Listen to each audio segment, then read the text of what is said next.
There's an updated technical analysis on IRS, a company in the real estate sector. I had mentioned in my previous video, trading spot price $6.51.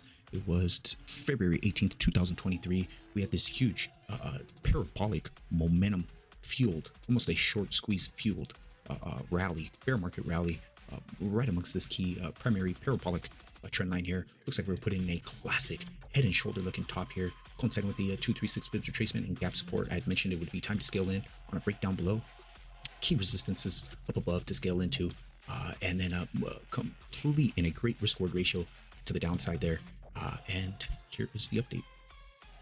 We had that head and shoulder, put in this beautiful head and shoulder now, and it has been split. This is the neckline, and in my opinion, putting a beautiful right here, beautiful bearish evening doji star, bearish continuation pattern. Snapped it, completely snapped that neckline. Back tested it 2 times here. Back tested it 3.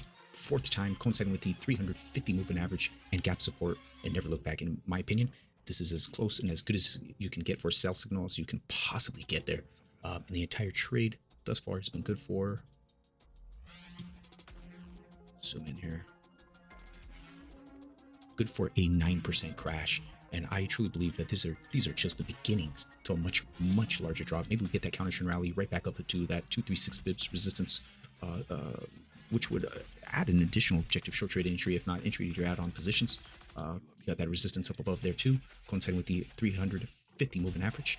Again, just nothing but could look something like this with a primary downtrend line, which would offer an additional objective short trade entry. If not, traders will be looking to see if those previous lows get undercut, and ultimately right back down to that 382 fibs retracement. These are some of the targets that I'm still gearing up for. Down to that 382 fibs retracement for another 3.7% crash, down to the 50% fibs retracement, 533 price support for a 10.5% crash, coinciding with the 200, 300 moving average, down to the 618 fibs retracement, which is 491 price support for a 17% crash, down and ultimately back down to that primary uptrend line there off the reactionary lows off of July, and that would be good for a 21% crash in total.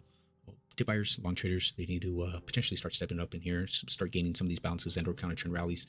And if not, then maybe we just start to have a quick fast move on another leg down. But that needs to be respected and heavily defended amongst long traders, dip buyers at all costs. We take that out, in my opinion, that'll put an additional sell signal, in my opinion.